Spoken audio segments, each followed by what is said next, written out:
Di pa kaadyo klaro. Ay, O trapal yung na Nicole, yung sunod sin. Di tapon sa atong yuta. Paguman trapal, paguman juta. Sunod sin. Para mga kaibigan kasi po tagulan kung na kanyang pagtubo. So ito hindi masyado mga kaibigan.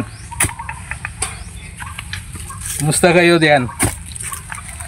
Ito naman ang aming ginagawa ngayon ay hindi karaniwang paggawa. Naghukay kami para ilibing ang aking mga baboy na natamaan ng iisip. Kanina dito ang Office of Provincial Veterinary sa amin para po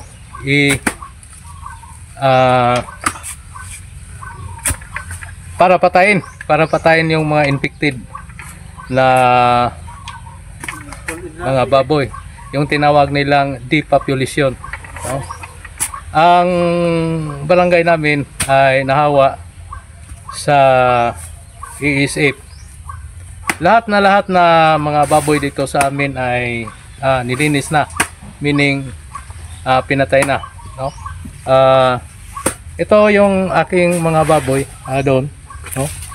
Dalawang inahin at saka yung mga anak na 45 days na kasabay rin pinatay, no? Kasi po yan ang batas para po makontrol ang sakit na ASF, no? Yung lahat na carrier diyan na baboy talagang uubusin at dito sa ating bayan pahinga muna, no, sa pag-alaga ng baboy. So karaniwan 6 na buwan tigil mo na ang pag-alaga ng baboy. So, pagkatapos pagkalipas ng 6 na buwan, diyan na lang mag-experiment, meaning na maglagay muna ng 1 o 2 sa lugar na yon para subukan pag talagang wala na ba, hindi na ba masasakit yung pinauna, no, na inalagaan sa infected area. Pag napatunayan na hindi na magkasakit yung inunang inalagaan, saka pa lang, no, magdagdag ng pag-aalaga. So meaning na yung mga tao diyan saka lang sila mag-umpisa sa pag-alaga ng baboy. Mga kaibigan, isang malaking kawalan sa hanap buhay ng ating mamamayan pag matamaan tayo ng sakit na ASF, no?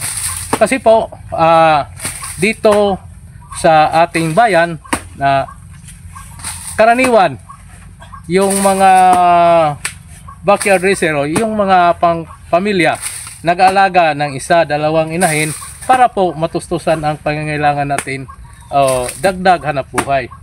Pero pag magkasakit ng ASF, isang malaking kalugihan, no? Pinag-aaralan po namin paano po dumating sa aming bayan ang ASF. Number 1 na career po mga kaibigan ay walang iba kundi tao rin, no? Kasi po andyan lang ang mga baboy natin sa ating paligid, no? Yung tao ay lumalakad, pumunta sa ibang lugar at nakapunta sa lugar na mayroong ASF at saka nakakain ng pagkain, karni ng baboy na kontaminado ng ASF at saka umuwi sa kanilang bahay, nag-alaga ng baboy, nagpakain ng baboy, hindi natin namalayan na mayroon na palang ASF sa kanyang katawan. Siya na po ang naghahawa sa kanyang inalagang baboy. Yun po ang unang dahilan bakit po dumating sa isang lugar ang virus ng ASF. So mga kaibigan, kailangan alamin muna natin sa mga lugar na napabalita o talagang malalaman man natin talaga kasi po napabalita, huwag muna tayong pumunta sa lugar na yon, lalo na nag-aalaga kayo ng baboy, no? Halimbawa, sa kabilang barangay mayroon ng ASF, talagang i-isolate po natin ang ating inalagang baboy, no? Kung maaari, lalagyan natin ng bakod at saka bago tayo pumasok doon, magpalit muna tayo ng gamit. Sinilas, bihis muna tayo bago tayo pumunta sa ating inalagang baboy paglabas natin, bihis tayo at saka iwan natin sa lugar yung ginamit natin. Isa po ang malaking pag-iingat, no? Saka kung maaari, lagay tayo ng face mask at saka gloves. Kasi po, pag natamaan na tayo, wala na tayong solusyon. Depopulation na, gaya ng ginagawa natin dito mga kaibigan. So, pag mayroon nang nagkasakit sa inyong baboy, isa lang, number 1 symptoms, yun pong hindi kumain sa isang kainan. Isang kainan lang, hindi na kumain yung baboy, talagang may sakit na diyan. Maghinala na tayo, naiisip yun, ula tayo kaagad, no? Ula tayo kaagad doon sa ating sa office o veterinary office sa ating LGU, iulat natin para po mabigyan ng safeguard o depensa na hindi na po magkalat. Yan lang po. Ang nangyari po sa iba mga kaibigan, itinago nila, no? Kasi po natakot sila sa depopulation o papatayin lahat yan sa kanilang paligid. Mga kaibigan, panahon na ngayon na magiging matalino po tayo at malalaman po natin ang mga safety measures sa pag control ng African Swine Fever. Kasi po, yung African Swine Fever ay yun na po, hindi na po ito matitigil, no? Patuloy na po ito pag nakalagay na sa ibang lugar, no?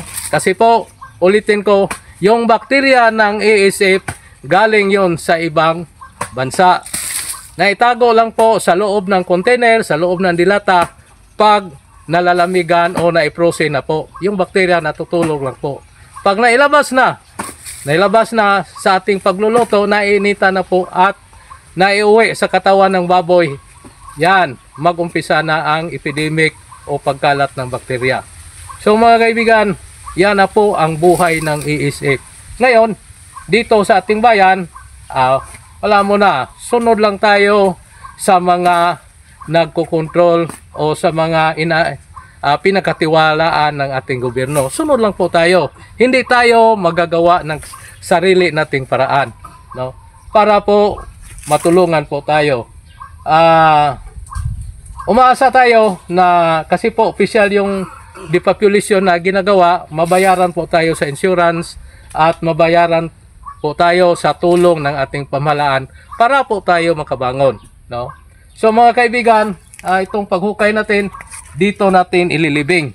Susunod lang po tayo sa paraan paano po natin ililibing yung mga baboy. Kasi po, depensahan po natin na mahukay ito sa mga aso na may labas yung parte ng patay na baboy. So, gagamitan natin na ito ng paraan, no? Kailangan yung hukay natin malalim at saka tatabunan ng lupa, lalagyan natin ng plastic, no? Para hindi sumingaw yung amoy. Pagdating sa itaas, lalagyan natin yero, tapos tatabunan naman natin ng lupa para po hindi na mahukay ng mga aso. So sana po mga kaibigan ay nakapagbigay ako sa inyo ng isang kaalaman na kinakailangan po natin para po tayo hindi na mababalikan ng uri ng pandemya ng ating hanapbuhay, no? Sana po sumunod po tayo mga kaibigan. Hanggang yan lang po. Maraming salamat sa inyong pagpanood. Huwag niyong kalimutan na mag-shares para po makatulong tayo sa mga iba po nating mamamayan na nag-alaga po ng baboy. Magandang tanghali po sa inyong lahat.